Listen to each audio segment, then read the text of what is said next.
Welcome to another episode of the Last of the Real Podcast. Tonight we have some special guests in Jenn and Andy. They have a podcast entitled Mental Craic. Right? Jenn, Andy, how you doing? And welcome. Doing well, thank you. Great. Thank you so much for having us. No problem. You're welcome, guys. So, Jenn and Andy, give us a little bit of a backstory about you guys. Okay, do you want to start?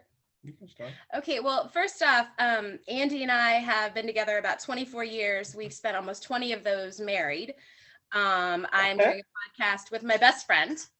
And we live in Raleigh, North Carolina. And my daughter wants everybody's attention. Okay, bye. We have a 9-year-old daughter, and she is one of the most helpful people when it comes to our podcast. Nice. Yeah. Yep. But let's see. Backstory is Andy and I met when I was an undergrad at UNC Chapel Hill, and he and I got married my first year of graduate school. And Okay. he's been stuck with me ever since. Yeah, we moved in the same social circles, but didn't meet each other until the tail end. So we live in a city that's Raleigh, North Carolina, and we didn't really. So we moved in the same social circles in Raleigh, and we met at a coffee shop a couple of times where everybody hangs out, and then it wasn't until I moved to Chapel Hill and she was attending UNC that we actually started hanging out, because I ran into her via her old boyfriend at the time. Okay. And so that was how we met back up. And actually that was probably where our friendship started. Yeah. So you swooped in. Yep. Mm-hmm. Yeah, and the funny thing is he was a senior in high school, so he was finishing his last year in high school when I was coming in as a freshman, but we didn't know each other at all. Oh, I knew her brother well, Yeah, but not her. it was destiny then. It was destiny. I feel that way every day. I like that. So, Andy, you're a Swansea fan? Sometimes regrettably, yes. Okay, I was gonna say, Well, what influenced that?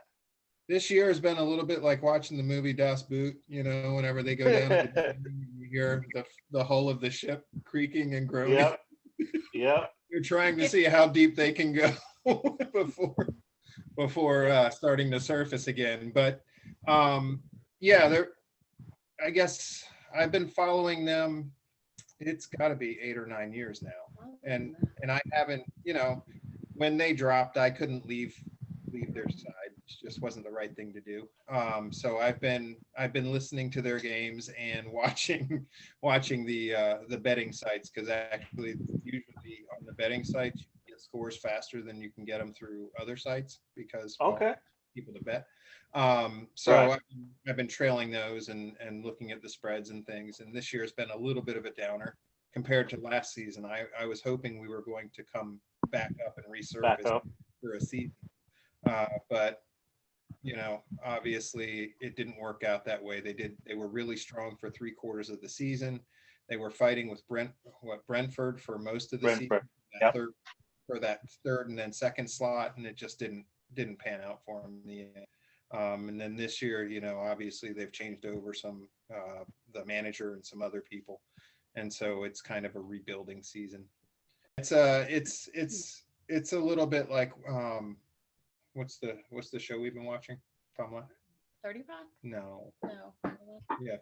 Whatever even. Oh. Lasso. Tom Lasso. Yeah, Ted Lasso. Ted Lasso. Yeah. Yeah, we started watching Ted Lasso recently, and it's probably similar to that. I'm hoping it's similar to that anyway. Hoping for a rise late in the end. It'll all shape So someday. now I gotta ask, what is it like doing a podcast as a couple? Well, I was talking to Andy about this before, and I've said it to all of my closest friends that being married for so long and then having a kiddo late in life, it makes it really hard to juggle and balance the time. And the one thing that I really look forward to is doing this podcast with Andy, because I feel like it's one of the most quality connections that we can find with each other. And like both of us, I don't want to speak for you, but I know I walk away feeling like really good and like really re-energized in our relationship, because, you know, you get busy and it's like you're two ships passing and you see the person, and sometimes, you know, you want to stick your hand up and be like, hi, I'm your wife. How are you doing? It's great to see you. But for I don't know, man, for me, it's been fantastic. And Andy and I have a lot of inside jokes, and we've always kind of had this bizarre sense of humor that we don't expect other people to get, but we can kind of put it out there in small doses. And it just, I don't know, it reminds me of the good old days in a lot of ways too.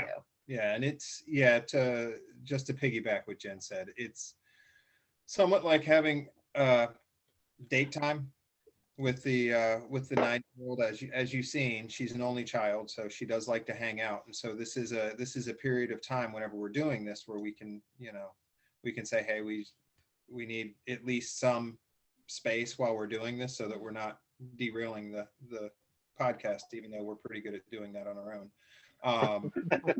But it's been good because we actually get to sit and talk, and it's similar to the way we used to sit and talk, rather than, you know, what's happening with the bills, what's, you know, Beanie's got an appointment, you know, I've got to go out of town for work this week, or whatever it is that we talk about, which is usually, you know, the business of running a family rather than the business of hanging out and bonding and doing those other things. So it's been good. It's quality time. It's real quality time.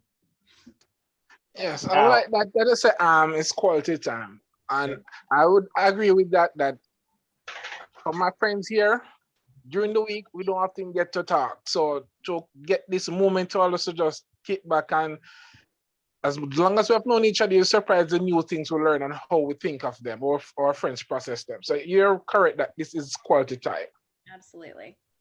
With that said, though, you did say you have a bizarre sense of humor, and with that, I'm looking at psychology. As a psychologist, beer, whiskey, cult, killers.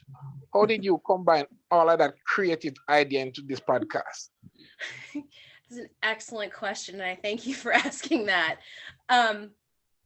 It is quite a bit, isn't it? It is. It's quite a bit, but in our strange brains, it all seems to work. I don't know. And I think Andy can vouch for that. And I joke about it, but I feel like almost since birth, I've had this like really kind of obsession with like the dark side of things, not like, you know, Star Wars, but like the darker side of well, you know, because first of all, as a psychologist, it's interesting for me when you consider, you know, a person who's born into the world, and they might have some sort of traits inherent in their personality, but the different avenues and paths that person can take that can result in really positive or negative outcomes. And that's just really interesting to me. And add in, you know, a great date with whiskey and beer. it's a nice time. But, and I'll be honest, I've listened to some other podcasts that I've really enjoyed, where they might be true crime or other related, but there might be a little bit of alcohol involved. And I think it just kind of kicks the humor up and it works. And I don't know. What do you think? No, I agree with that. And in full disclosure, this was Jen's child. She was talking about it for a while. I play some guitar while I run a pick across the strings. I don't know that I would call it playing, but I have guitars and I do recording, and I have a workstation in my office. And so this was an excuse for me to go out and buy some stuff to start doing some production work, because I did it a long time ago, but I hadn't done anything in quite a while. And so, you know, I would say in the last 3 weeks, I've spent probably 30 hours on Logic, and playing with the workstation and trying to get the audio controller to actually to where I understand it, because I bought a new one because the other one was so old. And you can't tell it from the podcast yet, but I have started doing some production work. And we have this habit of shooting on the day that Jen says it's going to be dropped, which means that there's really no time for post-production. So all the production work goes into like disclaimers, Gilson and Foundation pieces, like all the pre-work. So the post-work at some point, you know, Jen Jen and I keep putting these production meetings on the calendar and we keep not having them. So, my hope is that we get to the point where we have 2 meetings where we're 2 podcasts ahead, so I can start working on sound beds, pre-production, or at least pre-recording, and then we can get into post-production while we're working on the next one. But that's my hope. This poor man has been put through and we have 3 episodes now, so 3 cold reads, which hasn't been cool, but like I've been working on, the script and finally I'm like, I can't look at it anymore and I'm going to give it to you. And you know what? Let's record it this afternoon. Yeah. Typically I get her final draft either the day before or the day of. He's such a good sport. Which is why whenever you hear me make statements like, I'll read and then I'll be like, oh, I lost my place because I don't move the cursor on the script on my computer. So the next time I push the down arrow, it jumps back up the script to where I was at last. So that's another reason why I'm trying to get there. But going back to your original question, because I've done it again. I've led us down a tangent. How we mix the two. So for me, it was a natural mix just because I've watched documentary style shows that have involved drinking for a long time, and it started with a show, and it's a great show to watch. Take some time, go find The Thirsty Traveler somewhere and watch that a few times. And I've always really enjoyed watching that show because the guy who does that show gets progressively drunk. All he does is he goes from distillery or brewery or whatever it is to distillery or brewery throughout the whole thing. He'll pick a drink style. So there was a sake one where basically it was probably filmed over 3 days. He probably hit 10 different sake distilleries. And by the time it's done, you can tell that he is done as well. There was the vodka episode where he ended up in like a sauna with a half-naked Russian guy who was blocking him with olive branches. And I'm like, this is some good TV, man. This is awesome. Yeah, it was amusing to watch because you learn something and you get entertained at the same time because kind of a train wreck. I've seen Drunk History. Yeah. Oh my God, I love that show. I love Drunk History. Yeah, Drunk History is really fun. Anytime you can learn and laugh and laugh at the same time, it's a good time. It's a good mix. Yes. You wanna tell them what the next show is? Yeah. Actually, the next podcast, which I may try to push this upcoming weekend for our 4th episode, is going to be about a little old Italian woman who is very superstitious and had a few murders that she committed. And I, as per my usual morbid, really excited to talk about it. But I was going to say, tell them why she was murdering people. No, please don't spoil it. Don't spoil it. I'm a fan. I'm a fan of it. Yeah. Well, no, we're not telling them anymore. Oh, okay. No, well, we're if not. you want to hold it, she had a specific reason why she was. I was, and you'll obviously find out. And actually, yesterday I sat at the pub and had a couple Guinnesses, and I think I knocked out like over half of this script because this is just an easy write and also a really fun write. And so I can't wait till we get a chance to share it. I don't even know what we're pairing it with because I'll be honest with you, I'm not a fan of Italian beers, but we'll figure something out. You can pair it with a nice Chianti. Listen, guys. When I said their podcast is amazing, it's totally amazing. It's well researched. Thank you. My favorite episode is episode 1 with the cult leader. Episode 1, 1A, Yeah. 1C. Yeah. And recently we had a cult issue out here, so we all can relate to that, and they were spot on. So, Andy, I got a quick question I need to ask. Mm-hmm. Or Jen, what's the difference between a whiskey and a bourbon? Go for it, baby. Oh, they're both whiskeys. Right. Really what it comes down to is Totally bourbon has to be made in the U.S. And then the other part to that is it used to be they had to be made in Bourbon County, Kentucky, but that's been since relaxed a little bit. You can get bourbons in Vermont. You can get bourbons in California. You can still get a bunch of different bourbons in Kentucky. It comes down to the grain build. So what the mash is made out of. Typically corn, wheat, I'm trying to think what else is in there, but it's also the water comes out of lime aquifers. That's the other. But that's really the difference. A whiskey, and then aged for usually a minimum of 8 years. I think it's 6 to 8 years is the requirement by law. You can get some pretty, atomic American whiskeys. And the reason I say atomic is if you only age it for a couple of years, it is brown, but it's a little rough around the edges. And so that's what the aging does, is it smooths out some of that, some of the harshness that you have. Which is why whenever you go into a lot of the Irish whiskeys or scotches, the longer age, the more expensive it is. One, it takes time. Two, you've probably heard about the Devil's Cut and Angel Share. The Angel Share is, so I don't know how much you guys know about whiskey, but I'll go through this real quick. I'll jump down this rabbit hole quickly, hopefully.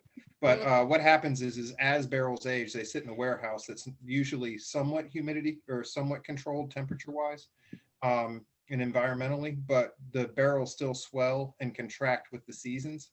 And so the Devil's Cut is what soaks into the wood. So you lose that to the oak that it's barreled in, and then the Angel Share is what leaves whenever the oak contracts in the winters. So whenever it cools down and the barrels get looser, that's what evaporates out of the barrels. Okay. Learn something. So so whenever you have things like Angel's Envy, like bourbon brands or bourbon bottles that are like named like Angel's Envy, and then there's some other ones that mention it, Devil's Cut, that's really what they're referencing. Okay. Knowledge, dear. Knowledge. Encyclopedic knowledge. Thank you, Right, ladies and gentlemen. right. Yeah, give him a round of applause for that one. Yeah, that deserves it. That deserves it. I've drunk a lot of whiskey in my life. So they say all whiskey can be bourbon, but not all bourbon can be whiskey, right? No, all bourbon can be whiskey, but not all whiskey can be bourbon. Yeah. Okay. All right, guys. So we can potential new guests find your podcast? All right. So we are our primary platform that we utilized. We used Anchor by Spotify, so we can be found on Spotify, Apple Podcasts, Google Podcasts, Pocket Cast, Breaker, and we're in the process now of starting our own YouTube page, which just takes a little while for us to just get everything up and running. But we're pretty sure just any random podcast search engine will get you there. And we hope that folks will take the time to listen, because it's a lot of fun for us, and we just hope that folks will listen and have fun too. Sure. Yep, I typically listen to our podcast on Apple, on their podcast app. So Jen, before you go, right? Yes. How does it feel to see Arsenal in front of you guys? I was wondering how long it would take for us to get to this topic of conversation, but what a way to lead us out of here. It feels typical. Perfect answer.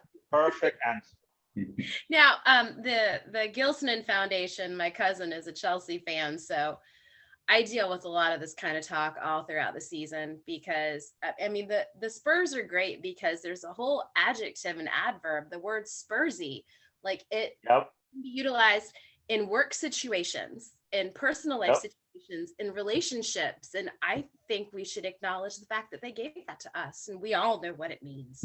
Of course, you messed it up. Exactly. That was so Spursy of you. What? Yeah, that's so Spursy of you. It was. It's the ability to snatch a game out of the jaws of victory. I was like, bring the hopes up so high and then just bring them crashing down. I was about to say all the best for the rest of the season, but I would be lying. And in all honesty as well, you're a unicorn, because Spurs fans are not a really common thing. I do know and I understand, because nobody wants to have their heart broken week after week, but year after year. Yeah, and year after year. Around here, it's just Man United fans feel. we happen to have the pleasure, like our favorite pub that's right near our house, is a supporters club hangout for the Spurs. So I mean, we'll call it serendipitous, but we get to Well, I'm gonna pass through one day with my Arsenal gears on, so all right. Brave man. of course. It's gotten better. We would welcome you, I think. Yeah, I'll just walk with a teacup. You won't be able to touch me then. And before Andy go as well, I don't want to say thank God Swansea is not in the league, because normally when Arsenal face Swansea turned into this Barcelona kind of team and beat us. So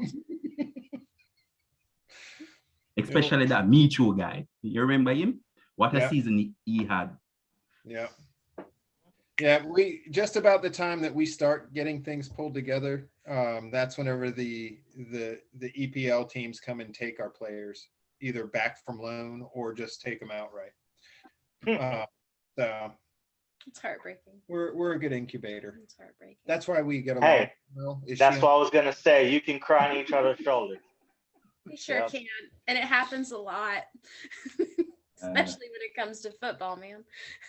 Yeah, and where we're at, going to the pub is the only way you can get a Smittix. So it does pay off, because for some reason they don't import Smittix around our area regionally. So you have to go to a pub to get a pint. Okay. Now I will tell you guys, when we were in Ireland, we had a situation. What it was Champions League, wasn't it? Yeah. And we were there hanging out, watching the match in the pub, and watching Tottenham actually play really well on rare occasion. And there was a gentleman up at the bar, and I was going to go get another pint, and he was remarking on how Southern my accent is. And he was like, so where are you from? And I'm like, I'm from Raleigh. And he's like, who are you following? I'm like, a Spurs supporter. And he's like, well, that's pretty cool. And I was like, yeah, you know what, man, though? Can't stand an Arsenal fan. And he looked at me, he's like, I'm an Arsenal fan. And I'm like, and a pint for this gentleman right here. Hey, new bestie. I'm not getting my butt kicked in Ireland, man. That's not cool. You know better. You know better, right? I do. I got a lot of mouth, but I got a heart of gold, man. It's never good to visit a country and start an international incident. Yep. Not like that. Not over Spurs anyway. It's not worth it. Oh my God. Let's not bash my friend Jen like that. She's really nice. I'd buy all of y'all around. Just saying. Hey. I can work with that. Cool. So Jenn and Andy, thank you for coming on the Last of the Real podcast. It was totally fun, and we appreciate what you guys are doing. Absolutely. Thank you guys so much. We enjoyed spending our time with you this evening. Yep. And quick question before you go, Andy. Yes, sir. Is that the same Red Stripe you've been drinking all night, man? It is. I'm moving slow. I was gonna say. I've got to book a couple of plane flights after this, and there's nothing worse than driving to the airport and realizing that you booked your plane flights for the wrong day or time, or I've never done Heading to the wrong country. But yeah, exactly. Get off in the wrong state. Yeah. You sound like you don't like adventure, man. What's up with that? Okay, guys, and please just release more episode. I'm waiting for the rest. Absolutely. We will. We've got, like Jen said, hopefully the next one will be out within the next, what is it? This weekend. Coming up. After that, we do have a joint venture between Jen and our daughter Sabine, which is going to be the Science Around Fear. And that's one that my daughter came up with. Okay. And so that'll be coming up in not too long, although I'm getting told from the sidelines that it's been changed a little bit. Okay. Sound great. Cool. Jen, Andy, look forward to talking with y'all again. Absolutely. Until then, sit back and have a cold one. Absolutely. Cheers. Thank you. Bye. Take care. You.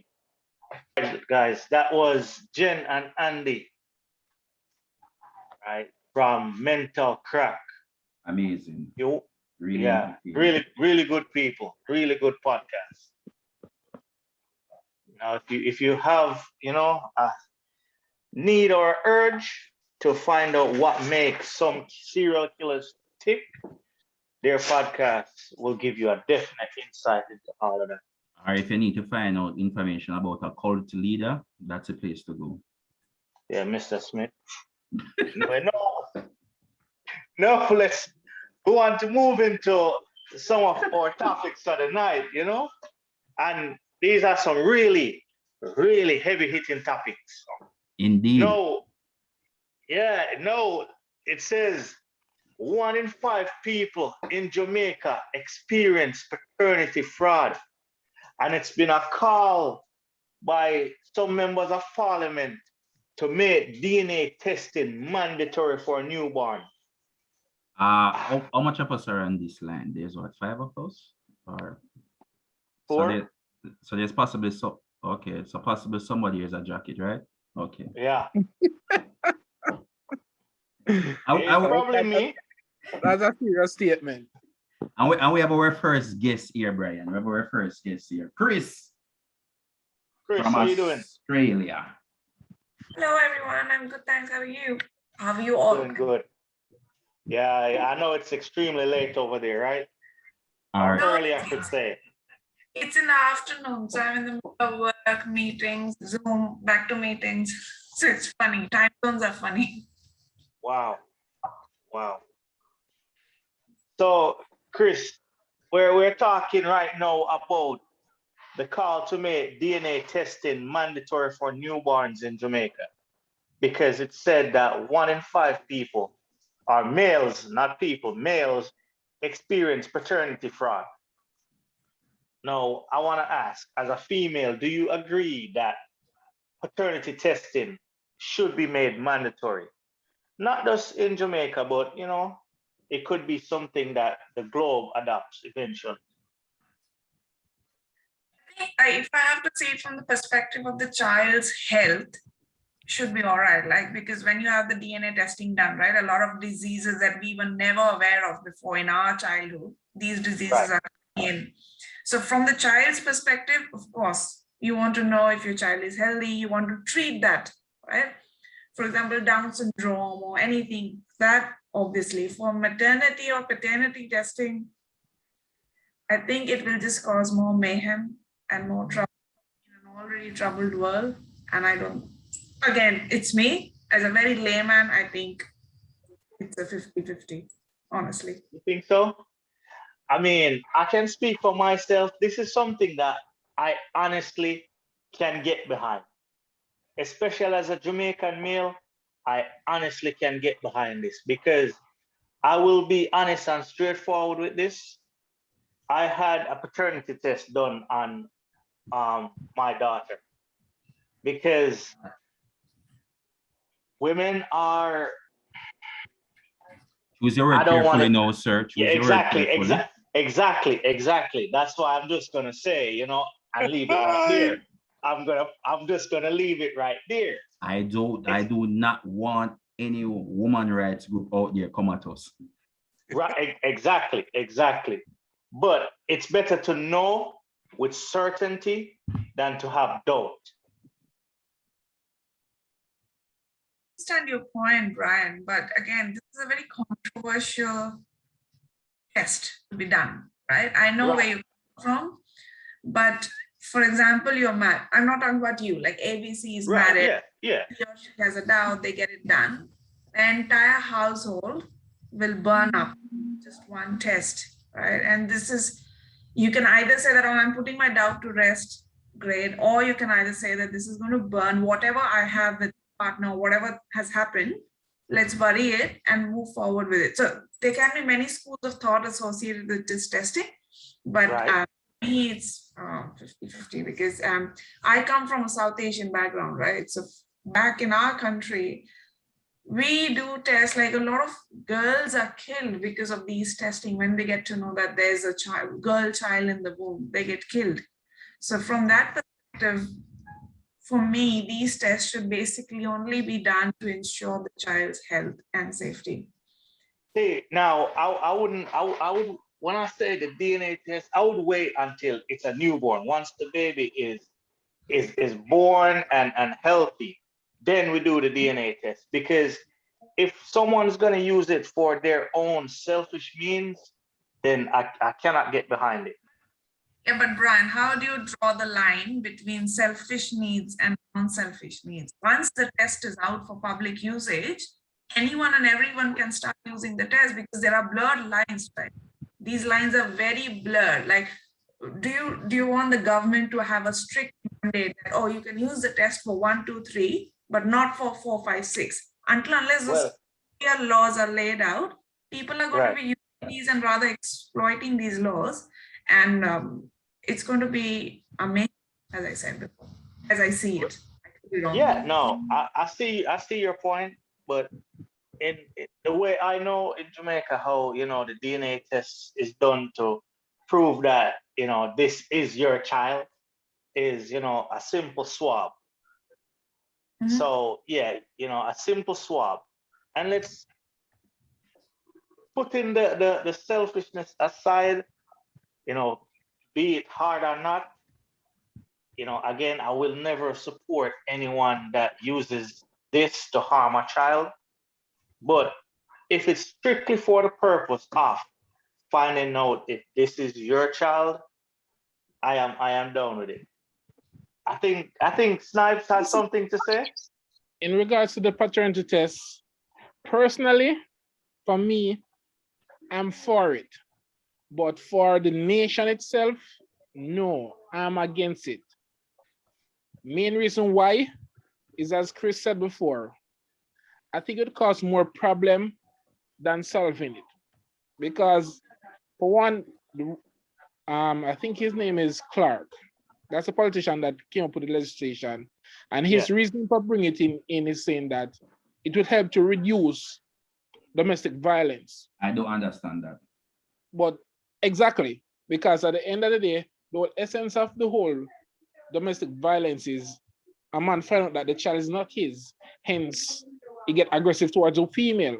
So that bird there, I mean, it's the same thing going to happen.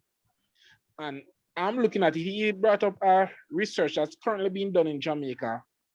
It still has 2 more years before it's finished. So it's not conclusive. And they're saying that 1 in 5 men go through this. And for the most part, if you run out at the bigger figure, you're looking at out of 500,000, 100,000 men possible face having a child that's not there, as they call it, a jacket. Yeah, man, call it as it is. You're right. And it's not Louis either. It's not Louis. Probably fool. And I'm looking at this ratio and saying, all right, as it is, let's say 100,000, quote that 100,000 men getting a jacket. Short lifetime, there's possible that probably 20 to 30,000 may request a paternity test for whatever reason short their lifetime. And out of that 20, 30,000, most of them will possibly, depending on the age of the child, just accept it and keep going, right? A few will resort to violence. But if those 100,000 from the birth, you make them know, say, yo, the child is not theirs, then it's a much higher rate of men who are going to turn to violence. Out of a 20,000 versus 100,000, if you see my math where I'm getting. But may I chime in? Well, on the German, let's hear what Ryan had to say real quick. No, man, let Jermaine go. Let Jermaine go. Reading something. All right. Concern on the matter. Yes, as I was saying, because I see a lot of people totally bashing this, totally against it, and stuff like that. But my question is, did anyone took the time out to do a research and see how a male would feel about this? Doesn't a man have a right to know if that child is his or not, rather than wait 18 years to find out the ugly truth? And bear in mind that most time it's not the female willingly tell the guy.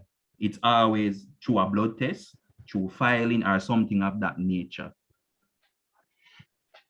So especially filing. So where are society going to meet us in the middle? Because once again, society is totally ignoring on the male side, because we're always in about violence against women and stuff like that. Imagine you find out that your at your child, that child is not yours in the next 18 years. That's suicide. Once again, suicide is going up against on the male side. Nobody cares about that. Great point, I can jump in here then, All right, Well, go ahead, Ryan. because I'm in agreement with what Jermaine has said, and my point was going to take that angle. Because how would you feel? Because we do have a strong jacket culture in Jamaica. That's just the reality. You understand? And a lot of women, and I said not bashing any women because I'm pro women and women rights, but we have a lot of women who are not taking accountability. And they know, a lot of them in themselves know that they have been promiscuous, and that the high chance that the child is not the father that she says it is. And then for years, he goes through taking care of a child that's not his own. How would he feel? We have to look at that as well. Exactly. You understand? Exactly my point, Ryan. No one is asking on the male side, how are they feeling? It's always, once again, protecting the woman. And we're not saying woman should be protected, you know. We're not saying that, but who are protecting us? No one, Jeremy. But hold on to Travi. Let's hear what our guest has to say first, and then we'll come back to Travi. I agree with what German says, that nobody talks about the men's mental side of things, mental health, it's all gone for the toss. But what if the rule is started being used for the other side of things? Like, you all are responsible men, you want to give the child a good lifestyle, blah, etc., etc. But this test can be used by a man just to seek financial assistance from the mother or something like that. And what I'm trying to stress is, how do you differentiate, or how do you ensure that the law is not being misused? How do we ensure that? That's a good point. Well, Chris, I mean, in Jamaica, I don't really think the law would side with the man in terms of when it comes to the dispute over a child. The law always sides with the female, right? And justifiably so. We have to admit that. Justifiably so. Yes. You know, it because we know what the Jamaican culture is like. Yeah. But the law always sides with the female. But Travi, you had something to say. Yeah, before I touch on that still, let me just touch on what I just said. The law always side with the female, but does most men go to the extent of trying to get the law on their side? Because enough man probably find out the child is not theirs, but they try to go the legal way. Someone just try to turn to the violence, or someone just low it alone. But probably female, in terms of now low certain things. So probably the law probably go favor the female and certain thing. But in that way, most man probably not go to the law, isn't it? I can speak for myself, Chavi. We went to the family court, and let's just say the family court is a big joke on man's side. Exactly, I agree with you, Jermaine, because I've been there. Big joke. I had to investigate myself. I have to get personal investigator. I have to seek the police for myself. But you know the funniest thing about it, Chavi? 1 minute I was late for a court hearing. And you know who called me? Family court. And when I asked them to contact the girl, they said they can't. So check that. But they find you. And but they find me. Exactly. Because I've been in that same situation, brother, where I'm going there and I'm trying to get assistance, trying to get help. And it's like a long tape or a bunch of rigmaroles that you have to go through as a male. Yet, some miraculous reason, a female can easily go and get the assistance she needs, just like that. So I guess the law need to fix them. But on the side of the male. Yeah. So what I wanted to say earlier on still. Chris saying something. Hold on, that's okay. Yeah, you can finish, Travis, and I can come after you. Okay. There's a few points. Yes, with a female giving a male a jacket, as we say in Jamaica. But yes, you're right. Sometimes the female no, but sometimes the female is as having sex with multiple partners. But how do you bring across that to a man? I will tell man say, yo, John, you know, say, me not sure if the baby are yours because me did have sex with you and X and X and X, a man still probably not gonna take that light same way. So Yes. probably the female don't know how to bring across it.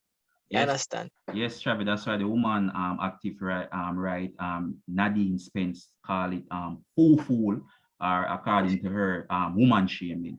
But I would love to speak to her because if it's woman shaming, what is it on the man part?